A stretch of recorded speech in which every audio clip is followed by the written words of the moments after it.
Hey Zsolt, so great to be with you. Thanks so much for inviting us to your home today. It's my pleasure. And great Thanks for to be having with me. our TIA crowd. Wanted to just make sure that anyone watching is first of all aware of what a Renaissance man you are. You know, your old neighbor Joe Rohde down the street.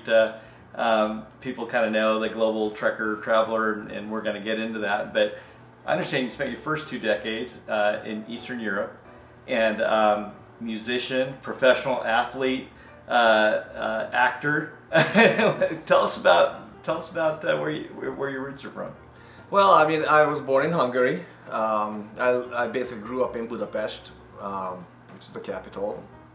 And, you know, I came from an artistic family. Not just my father was a commercial graphic artist and a painter, but we had musicians, wood sculptors, and so on and so forth in the family already. So I was always, since I was born, exposed to art, you know, and beauty of life, you know. So therefore, you know, basically I very soon I got into learning different languages, music, dance, so on and so forth. So I had a very active and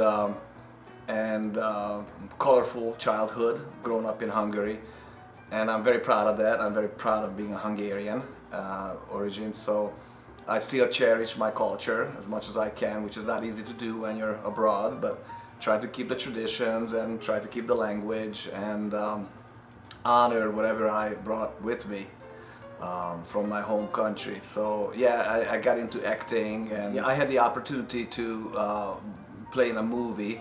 The movie was based on young people leaving Hungary back in the 60s, you know, and looking for freedom. So it was very apt at the time for me to be in a rock and roll band, a Hungarian rock and roll band as a singer. And the movie was called Time Stands Still. And it was actually played in the US for a whole entire year as one of the most successful foreign movies back in the time. Kidding.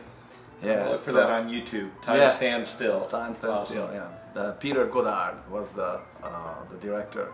So, I mean, all these little innuendos in my life kind of prepared me. I went to art school, studied art all my life, prepared me kind of to do what I do today. However, my education really wasn't aimed, you know, for team finishes per se. That was kind of like picked up along the way. I don't know where you get a degree in building mountains. Yeah, you know, yeah, right, exactly.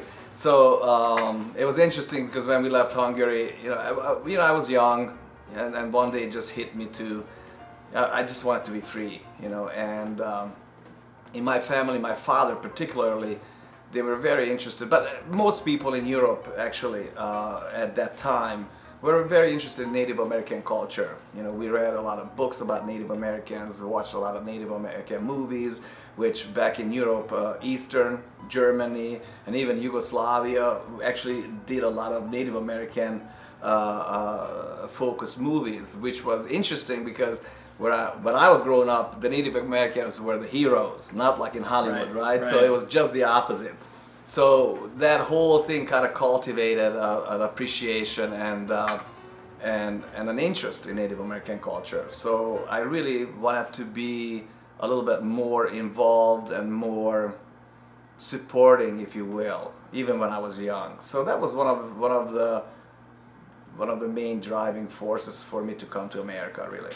Yeah, I remember growing up in Europe during the Cold War too, and visiting some of these off-kilter theme parks, and you're right, that Native American representation. Yeah, and we looked upon Native Americans as heroes, as the symbol of, you know, strength and honesty and brotherhood and so on and so forth. So when I came to the United States, obviously you learned the reality, which is not as bright and sparkly as we had thought back in Europe, but nonetheless that just even gave me more drive and more strength to be involved in the culture and support the culture.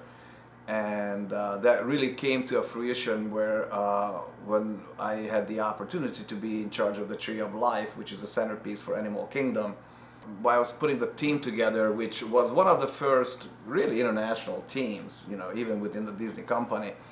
I had people from Ireland, from France, Native Americans, Afro-Americans, and of course some local artisans as well. But I decided that, if we're gonna do something this important, for our guests, it would not be right if we didn't have Native Americans involved in the process. So at the time, there was no, internet necessarily or none of that. So we were faxing back and forth and phone calls, and got fortunate to find 3 wonderful Native American artists who are still with us actually today, on and off, working on projects where we have certain things that they would, be great at. So that is a rewarding experience for me, basically leaving Hungary and being able to do that.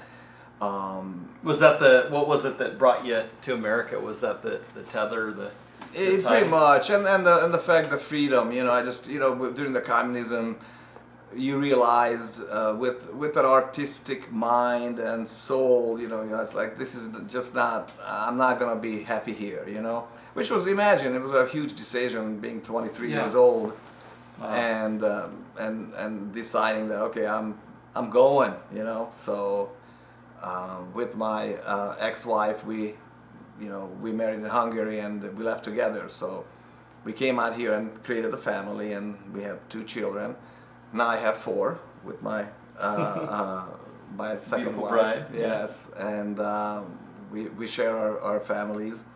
So everything works out just fine. But Yep. it's yours, mine, and ours. Yeah, right. It's a heck of a road, I have to say, though, and also just to be able to get into a business of creating mountains and theme parks. I mean, I never thought I could do that, frankly, in Hungary. So yeah, how did that connection happen to the connection, to Disney and Imagineering? Well, now that you first of all, you're telling me where you would go and spend your vacations. That's right. When you came here. Yeah, when I came to the States, pretty much we didn't go to the beach. We didn't go to vacation. I really wanted to just visit Native American reservations and see how they live, see what they do, and just being amongst, Native Americans just was such an uplifting thing for me, So basically for the first, 15 or so years, every time I had off was basically just traveling and learning and visiting, about reservations and meeting Native Americans and learning about their culture. So, and I would not do it any other way, to be honest with you. But the interesting thing, to your question, that how did I get involved with what I'm doing today?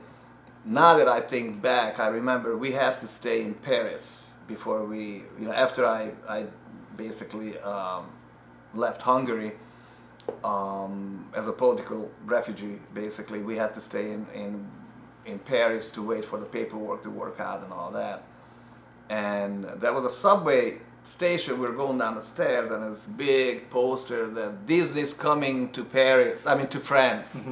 I'm thinking, oh, that's interesting, Disney, France. I mean, we didn't know much about Disney at the time, but it was interesting because somehow it did hit me a little bit differently than just any other poster, not knowing anything that I would be involved with that at all. But the thing was that immediately, the thought was that if I would or could work for that company, that means I could come back to Europe, right? But it was like, as I said, it came and gone. Boom, yeah. That was it. That was the end of that story. More of a logistical. That's right. So when we came to United States, obviously, you have to have a sponsor and somebody who can, kind of help you along the way. And we ended up in Lansing, Michigan. That's the government kind of chooses, if you don't have family or sponsors here that you knew of at the time, then they would place you somewhere. So that was Lansing, Michigan for us. And being an artist, they looked at my resume, and you had to get a job immediately when you come to the United States at the time.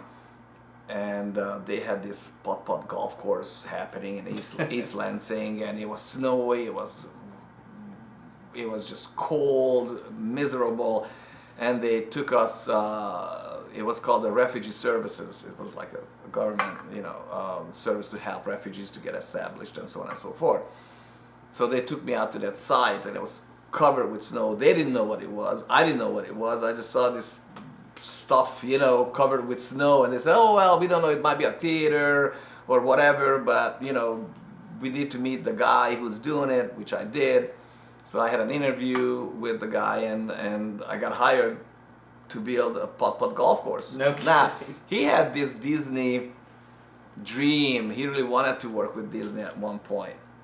And the golf course was themed, you know, and I'm caveat this, right? Okay, it's Lansing, Michigan, right? Putt-putt golf course, but he had this this image of a little western town and the waterfalls and the golf course, you know, kind of situated in that little themed environment, which was great because I actually got exposed to everything immediately. You know, I learned how to weld, how to shot concrete, how to sculpt cement, how to paint. I mean, it was just this crash course of a little bit of theme finishes, everything, you know.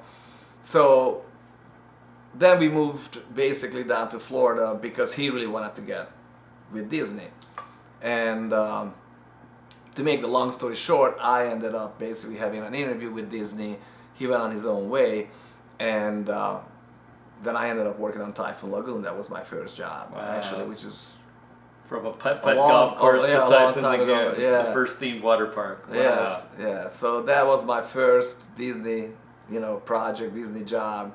At the time, you had to, if you really wanted to sculpt, and it was interesting, they said, would you like to art direct or sculpt? And I said, well, I'd love to sculpt, that's what I do. Well, at that time, in order for you to be able to sculpt and use your tools, you had to become part of a union, right? Which was Buena Vista Construction Company. So I had to actually learn how to do plastering as a plasterer, which was great because it really helped. It prepared me to know about the material and the tools and how to use, you know, your tools and how to achieve different textures and so on and so forth. So that was a great quick education to prepare me to do what I do today. So that's the connection right there. That's great.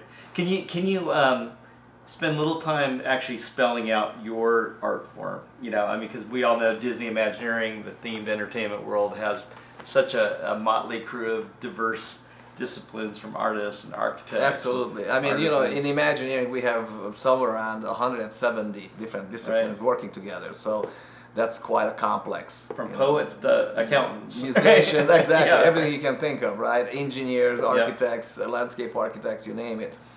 But the interesting part is actually that I did end up going back to Paris with Disney. Funny enough, yeah, you know, so that was like that original subway poster. Yeah, from the subway poster. Actually ended up doing the first mountain. Well, actually, I take it back, the second mountain, because you know Typhoon Lagoon was the first one actually. And ended up doing Big Thunder, you know, in Euro Disney, and I became the overall Rockwork field art director for the whole park. Kind of inspired by Monument Valley out there. Yeah, which was a big deal at being 24 years old, you know. Yeah, it was a great opportunity, let's put it that way. Doing Monument Valley in Laval. Yeah, exactly. 24 years old, Yes. that's crazy. Yeah, it was a great trip. We really enjoyed it. It was great to be back and being able to visit with the family as a normal person, not hiding and all that. Yeah. So, you know, that was a wonderful experience. Working with all kinds of nationalities at the time. You know, we had Irish contractors and all kinds of people from all over Europe were working on it. So it was a gigantic development. So it took a lot of people to build the park, and that was our first actual relocation, you know, if you will. But basically, that helped me to kind of a little bit broaden, you know, my contribution to the theme park industry. I kind of worked towards becoming more than just a rockwork sculptor per se. So I really wanted to get into the color and the theme finishes. So right now, I'm with Walt Disney Imagineering as a creative executive, and I'm in charge of all the theme finishes, which includes rockwork, character facade, character paint, artificial foliage, hardscape. So those are basically the finishes that the guest can see as they walk into the park. So you're involved earlier on in the process. Yes. Yeah, and then you keep involvement as it's being executed. So pretty much we're very involved from the very beginning because we're helping to establish the look, the narrative, and what the guests will experience. So that gives us an opportunity to be able to contribute to the whole, you know, progress from A to Z pretty much until we turn the parks over. So yeah, just as a case study, I know we were just stepping over some moving boxes. You're getting ready to get shipped off to Japan here, just as you were settling into your beautiful home here. You know, talking about Fantasy Springs, for example, you know, I know some of the model art got released. Can you talk about that process of kind of the transition from the creative team and Robert Coltrane to Absolutely. To your team? So basically, the way the system works, that we have a group of people who are specialized in the blue sky, you know, world, meaning coming up with ideas, what the project should look like, what the narrative should be, so on and so forth. So that takes a while to kind of settle down on a theme for a project, every project. But they work very hard on make sure that we have a great, entertaining, and beautiful, you know, Emotionally compelling project for our guests to enjoy. So once that's basically developed, and you know, the company funded and the budget is created, and we know that, okay, this is something that we can make, you know, we can create within the it's a lot more than just a pretty picture. And a lot more than that, yes, of course, a lot more involved than most people realize, because you know, we have to look at demographics, we have to look at everything else, how many people will come, what are they interested in, what are the newest or latest, you know, intellectual properties that we would like to entertain, and so on and so forth. So it's that usually lasts about a year, something like that, in the life of creating a park or an attraction. And once that's done, then we come in. Basically, when I say we, basically we take the two-dimensional plan and interpretation of the project and create a three-dimensional, you know, interpretation of that. So basically we start with a small scale model, usually just to figure out, okay, how big is, what is the property line, you know, how many restaurants, how many bathrooms, how many this and that, paths, you know, so on and so forth, the show building, how we, you know, dress that up so it doesn't look like a, you know, a building. So that's the process where we get involved, and our job is to really help to immediately take some of those two-dimensional beautiful images and turn it into a park, you know. So we create, but then once the plan is settled and figured out, then we step up to another larger scale model, which is usually 1/8 of an inch to a foot, you know, scale, and keep developing the details, you know, and then finalize. Because a lot of times, look, through the life of a project, a lot of things change, you know, even until almost the last minute sometimes, you know. And so we keep refining until we really reach that moment where, okay, this is it, this is what we're going to build.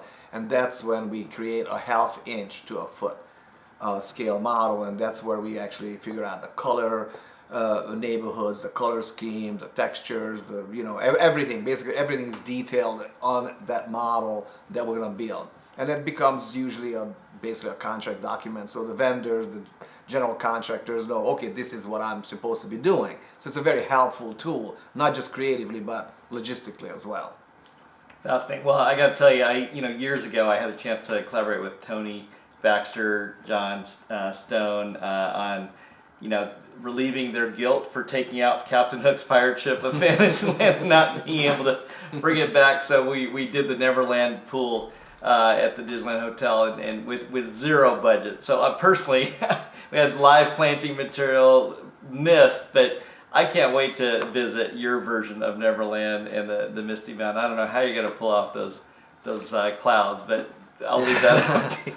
Yeah, that's you know what's interesting in what we do, that a lot of times I remember, like after the Tree of Life, you know, when we had the opening interviews and the you know, the marketing stuff, and then people were asking, so how can you top this? You know, and I didn't know how. I mean, that was the biggest thing in the world it's at such the a time. global icon. Yeah, There's so many cultures around the world, from Viking mythology to everything, Middle Eastern cultures. That's such a absolutely. And then you know, the next thing you ended up doing is creating the world's largest man-made sculpture, which is Mount Prometheus, the volcano in Tokyo DisneySea. So going to your point about the clouds, what's driving us through the years, over the years, of wanting to do what we do is to try to be able to do something new that we've never done before. Yeah. So the clouds are part of that, experience to, how do you do clouds? We don't know. Or for that matter, we just, created Pandora. Yeah, if you right? do floating islands, I suppose you can do floating clouds, right? Yeah, right. Yeah, I think so. We're kind of in the ballpark in that world, Okay, I can't wait. Yeah. So I got to ask you. I mean, you shared with me some amazing projects you've done, from private residential kind of dream tree houses to, again, some of the, to me, wonders of the themed entertainment world, if not just the world period, in terms of man-made wonders. Truly, I mean, got to be some of the most Instagrammed images on the planet Earth. We're hoping. Other than made with God's hands. I mean, the hands of Zsolt, I think, are pretty. You're up there competing with God's handiwork. So, what do you consider, some of your proudest, or if you had to just put one up at the top of your list of, to date, proudest accomplishments? Because that's got to be a tough call to make. It is. It's like which baby do you like the best, right? Truly. I mean, I have to say that Pandora. I mean, if somebody had told me, 20 years ago that, hey, one day you might do floating mountains, I was, what? And here we go. Maybe in heaven, but not on this side. That's right. So that was a wonderful, very collaborative, very interesting project. Just for for the sake of the fact that, of course, we do art, right? That's our main focus. But to be able to create an artistically successful, creatively successful subject matter like a floating mountains, I mean, we really had to work very, very closely with engineers. I personally worked with a whole group of engineers for almost a year and a half to create all the vines that are basically connecting the floating mountains, and basically kind of they're acting as they're structural columns, a connective tissue, but they are basically holding up the mountains, right. And that was a very, very educational process, I have to say, because you learn about engineering, lateral forces, exactly, and the wind load, and the fact that the wind can push things down, not just up, and all that. I mean, it was really, really fascinating, and it was a very complicated process. And anything that I had to move, because my job was to make sure that those vines look like they're hanging, not holding up, right? But at the smallest detail you move, they had to run that program with all that data for 48 hours or 72 hours every time. Yeah, there's math involved. Yeah, lots of it. And it was interesting because I was thinking, when I was talking, I was like, don't tell me you have to do this, I just want to, can you just not move this a little bit here and that? And they said, well, you need to understand, Zsolt, that this whole thing works like a spider web.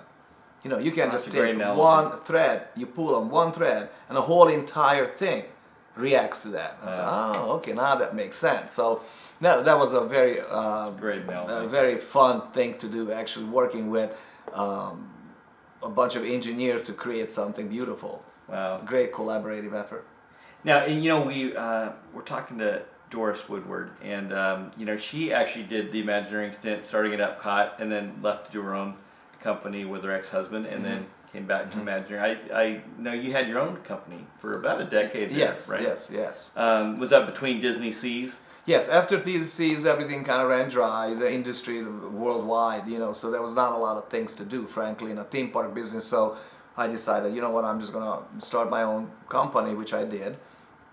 And I ended up working, for, some zoo projects, but mostly pretty high-end private, projects, which was a great experience, really, to be able to do something private, not so much restrictions that a theme park would yield, meaning that all the safety requirements, all the operational requirements, all the stuff that we have to be cognizant of during design for a theme park project. There was a lot more creatively free process, So and these weren't exactly working for run-of-the-mill developers. I mean, you're talking some pretty highly creative collaborators, some some celebrities in their own right. Yes, right? yes, and that was nice to be able to please, you know, pretty highly qualified clients, you know, that they knew what they wanted and they knew exactly what they wanted it to look like. So my job was to really, you know, use my creativity to please, you know, the clients, and I thought that was a great experience as well. Any favorite clients, projects in that era, or not that you're allowed to talk about? That's okay.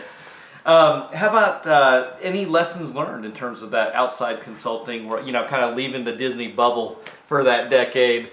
You know, things that have informed even your work, you know, currently, because it's just it's a different, you know, scope and scale and mentality, right? I mean, to me, like I said, I mentioned freedom. That was really attractive, but I have to say, and I'll admit it, it's hard. It's hard to run your own business and make sure you're successful and make sure everybody gets paid all the time and, you know, all that. So it has its accounts receivables.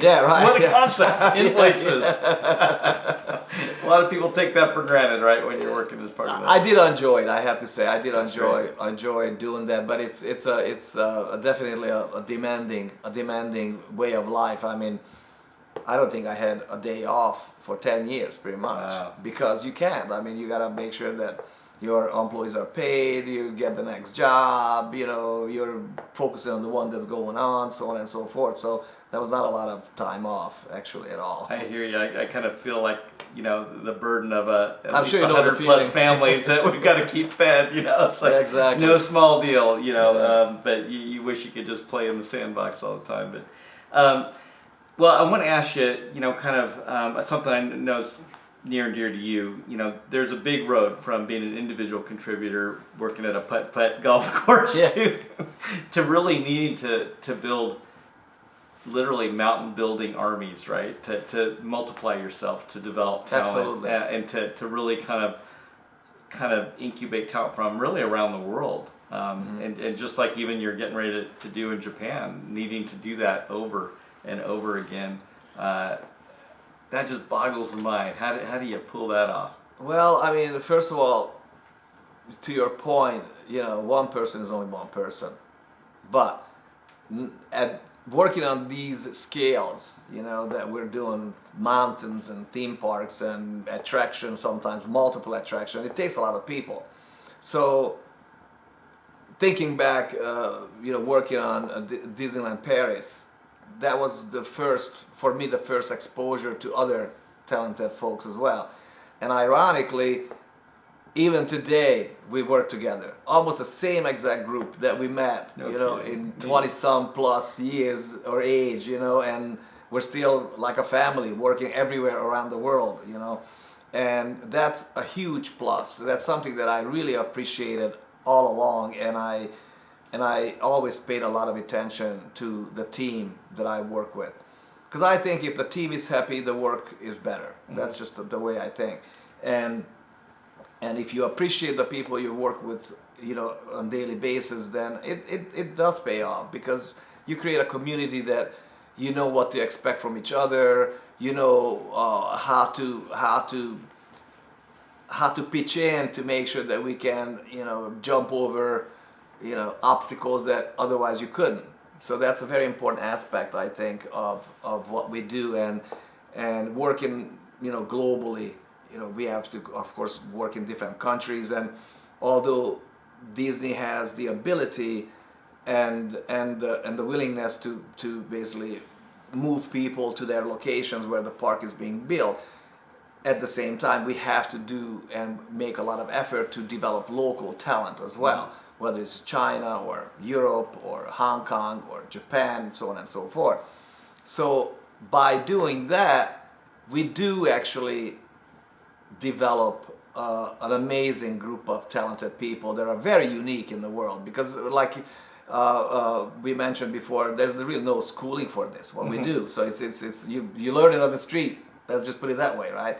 So or putt-putt golf course. Yeah, Michigan, exactly. Right? Yeah, right, pretty much. So we make a lot of effort to educate and train and develop and maintain a very talented group of people that can pull these amazing projects off, you know. Well, I know you and I share a passion for indigenous peoples and First Nations and the Native American community in particular, and I know you've invested time in that community. Can you tell us a little bit about that? Because Sure. I know that's a long game in terms of developing talent. But Yeah, absolutely. And I started years ago. First, I started at Florida State University in Tallahassee to start a program about teaching students about theme finishes. And the whole idea is that, you know, basically I wrote the syllabus, created the class, created the program, and you know, I would go and basically work with the students and teach them how we do what we do. So basically they have to come up with a little project on their own, a little design intent, then that would consist of, you know, some of the theme finishes disciplines, whether it's a little piece of rock or rockwork or a building or a piece of tree, or I mean a piece of wood or a tree, whatever that might be. And then they have to create a little composition, and then they have to go through the same steps that we do, except on a much smaller scale, meaning they build their own cages, you know, they weld, they put the lath on, scratch, sculpt, and paint their projects. So that's where it started for me, to be able to do this whole outreach, you know, program. And then shortly after that, the idea came, well, this is going really well. Why don't I try to do something with the Native American community? So I had the wonderful opportunity to meet the president of the Institute of the American Indian Art in Santa Fe, Dr. Martin, and we basically forged a wonderful relationship and a friendship, and I've been doing that, I think, 6 years now. You know, so which is a great program, and I'm very grateful for Imagineering to support it and help to be able to do that, because it takes a lot of traveling and away from what I do on an everyday basis. So, you know, we found a great balance to be able to do that as well. And the whole program is based on, you know, the students working for a whole year, creating their projects, and then when the summer comes, then they would come and be part of an internship program with Walt Disney Imagineering, and then they would either go back to continue their studies, or if they really qualified and they really show a lot of interest and talent, then they actually end up working with us, which is a great opportunity for anyone, I think. So it's been a very successful program.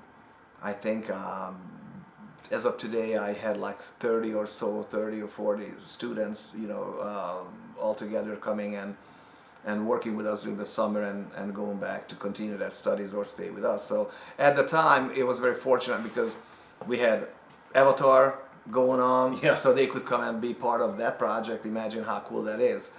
And then the Galaxy Edge, you know, on both coasts, you know, in California and in Florida. I forgot to mention that little tattoo project, right? Right, yeah. So the timing worked out great for the students to be able to, you know, come from their reservations or from Santa Fe and end up working on a Disney project that are, you know, world famous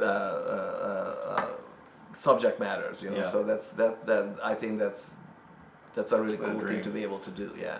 And the fact that the Native American community is so, you know, precious to me, I feel very fortunate that Disney can actually support outreach programs like such, and being able to give something back to that community that needs it so badly anyway. Any support anybody can provide is always welcome. Yeah, well, I'm personally so inspired. I can't wait to collaborate with you on some of those efforts as well. I know you've got to pack up and catch a plane. We're going to resume on the other side of the Pacific Pond with our Q&A. So thanks again. Thank you so much. Thanks for taking the time, and it's an honor and a pleasure of mine. Thank you very much. Yes.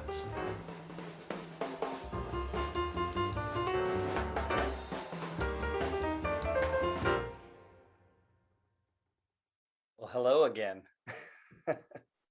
Hello. Hey, thanks for everyone for joining live, and we try to make it as seamless as possible, but we're glad to be able to catch you before you caught that plane and now on the other side of the pond here. That's right. That was a long one. Yeah, awesome. Hey, I already have a couple of great questions rolling in. Okay. Satria asks, Zsolt, can you tell me about your Asian collection in your home that was on display?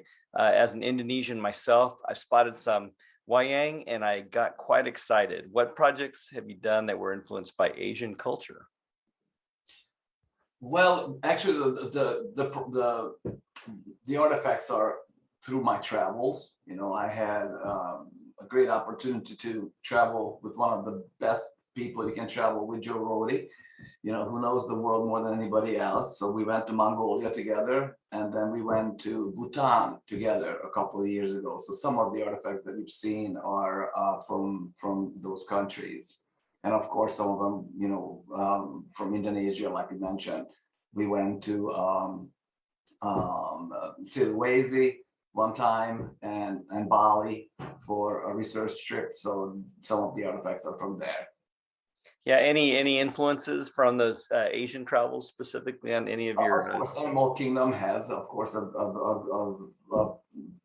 bountiful, you know, beautiful Asian related areas. So that was one of the main reasons, you know, we started going to Bali actually um, to purchase artifacts to support the narrative for the Animal Kingdom park. Well, I'm sure the IRS is glad to hear that all those tax write-offs were duly appropriated. Another question, do you feel that you're growing up in Hungary and your interest in Native American culture specifically has inspired your artistic aesthetic and or work in the parks? Look, I mean, that's of course everything affects, you know, your artistic side, you know, whether it's music or performing art or culture or history. It doesn't really matter. I mean, the whole idea is to be an artist, to really absorb everything around you and try to turn it into something either pleasant for other people or something that you want to express your, you know, your own feelings by. Yep. I've got an interesting question from Taylor. He's asking, are you a part of, or do you have to ever help justify the actual capital cost of doing and just the hard costs of some of these amazing Rockwork projects? I'm not quite understanding the question, to be honest with you. Well, you know, just the process of getting approval to do some of these things, whether it's on the estimating side or, you know, the value engineering side. Just I think the process of getting a green light to do these amazing, you know, world's largest sculptures. Right. Look, I mean, we have an extensive team who they do nothing but that estimate. But obviously, when it comes to theme finishes, we do help and participate. You know, to base information based on historics. You know, to kind of help to make sure that, particularly in different parts of the world, you know, prices differ. So we do help to kind of, you know, support a reasonable estimate, you know, usually to make sure that it's within the ballpark and it's going to be successful. You mean so indirectly, yes, we are involved somewhat. Yeah. So it's not just send me the bill when you're done. No. Shoot. All right. Another question from Taylor. What are some key things you look for in your work that pull together the realistic and unique Rockwork projects? So I guess just from a realism, authenticity. I know someone else was asking about perspective specifically. That's an interesting question because it really, our job is to make sure that we support the narrative, particularly within, you know, the world of Disney, because, you know, that's what we do. That's what we have to do, right? So now the narrative can be very realistic, like Mount Prometheus, for instance, or Animal Kingdom, or other projects, or it can be, you know, somewhat whimsical, somewhat cartoony, like Toontown, for instance. And those are big differences in an artistic approach. And I never forget that we just completed Disneyland Paris, and in that park, everything was fairly realistic. So when I came back and started working on Toontown, we did the sample program, and the art director at the time kept telling me that it's too much detail, too much detail, too much detail. And I didn't know what he was really talking about until I got to a point where, oh, I see these cultural interpretations of things have to look like a watercolor, you know, illustration. And that was quite a transition between looking for really all the realistic detail and turn it into more like an illustration. It's quite a process though, but it was fun. Awesome.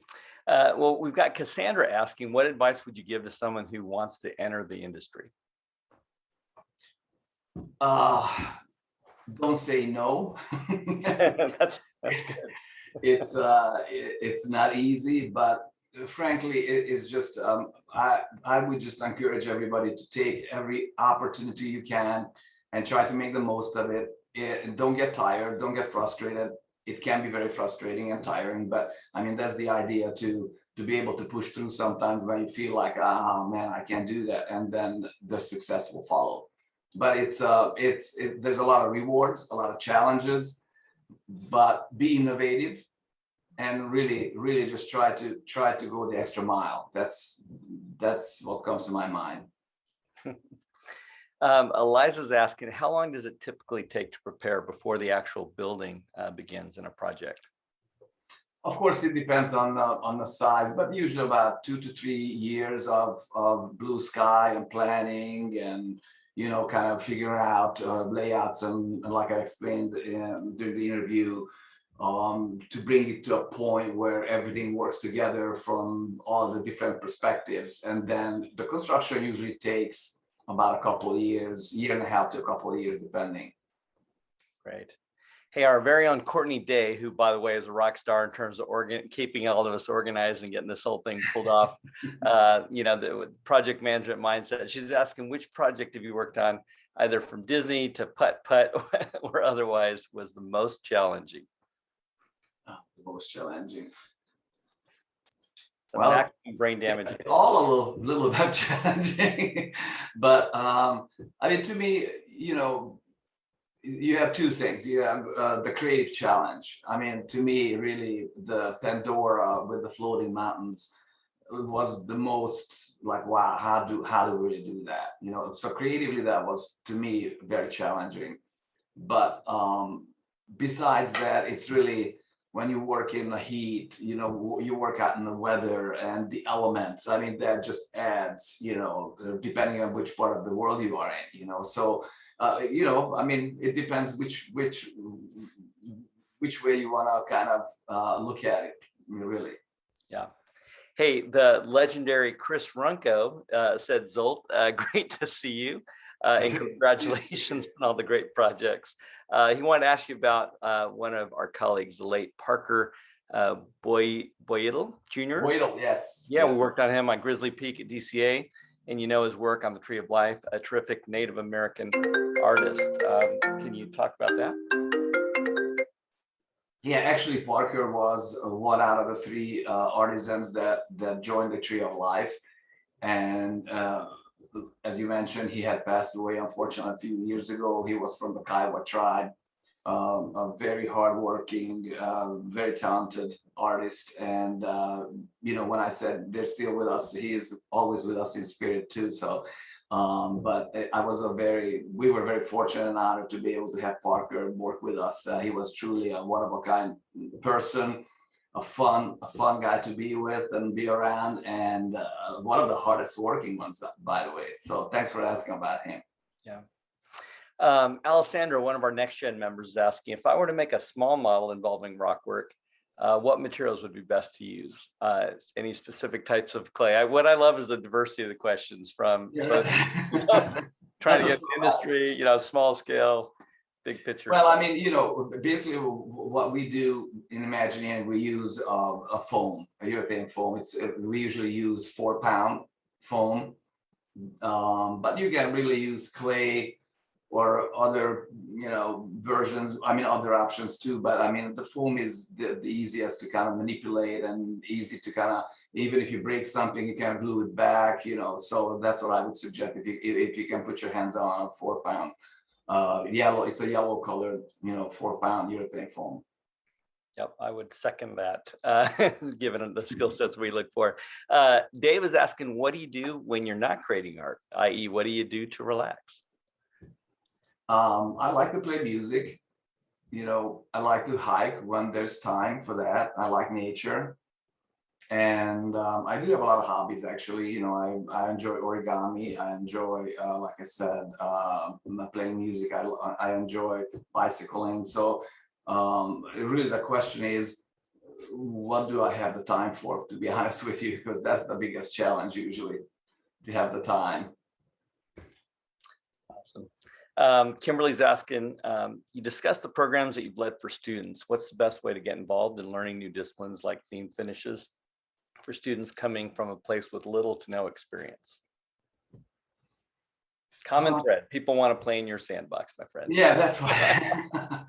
Look, I mean, basically, that's kind of hard because either you're able to enter a program like what, you know, the Institute of the American Indian Art or some other school, but there are schools out there, and we are working hard to create outreach programs, you know, at the same time with Imagineering. So I think and that's something that I can look into and maybe have a follow-up, you know, if you don't mind. And I'll be more than happy to kind of do a little research of what would be an available, you know, option for somebody who's just really want to get started in this field. That's amazing of you. Sydney's asking, how is digital sculpting and 3D modeling affecting the process of designing finishes? That's a great question, actually.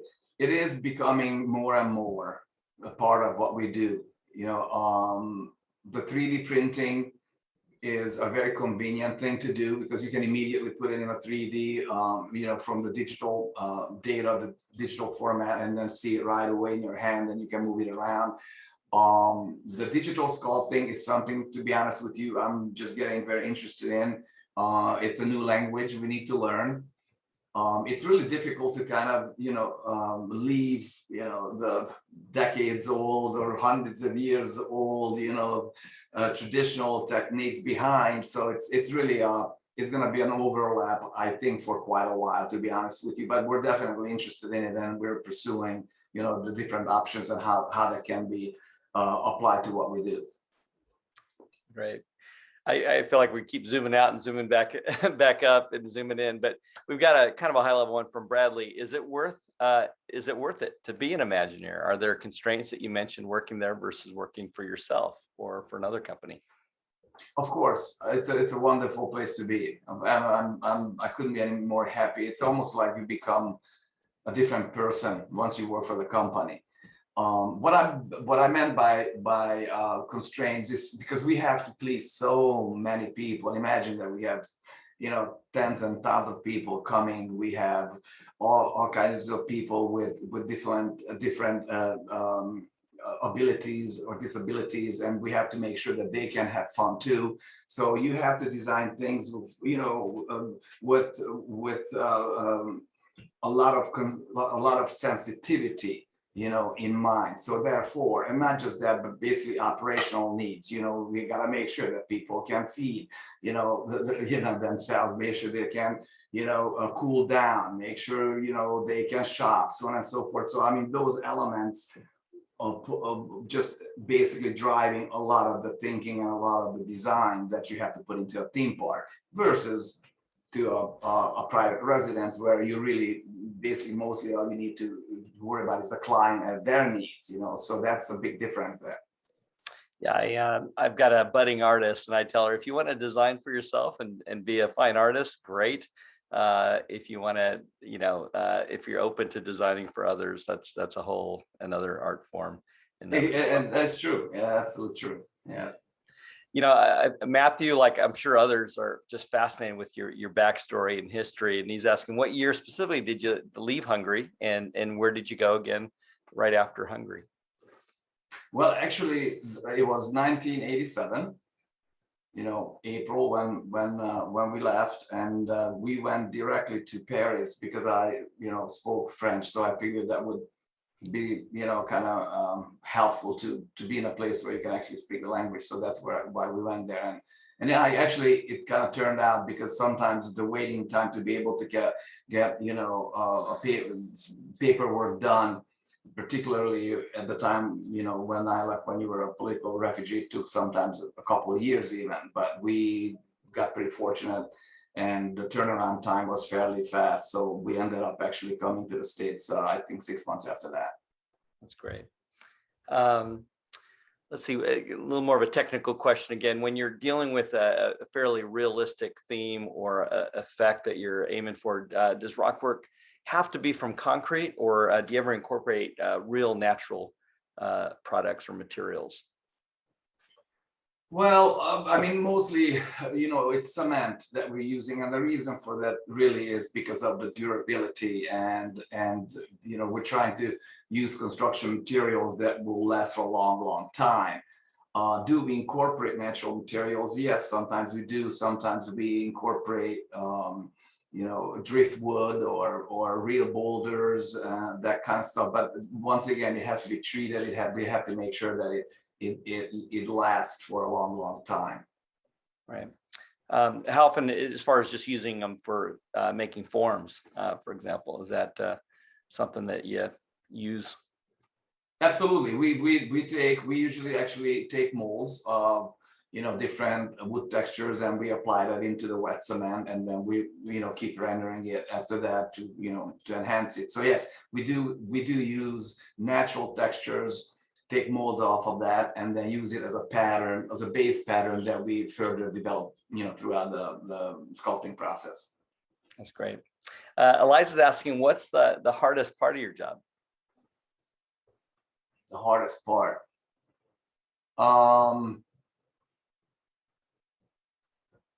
travel is not easy, I have to say, but basically it's to make sure that you organize well, make sure that you set up the job well. I mean, the challenge is to make sure that you have the right talent, the right amount of talent.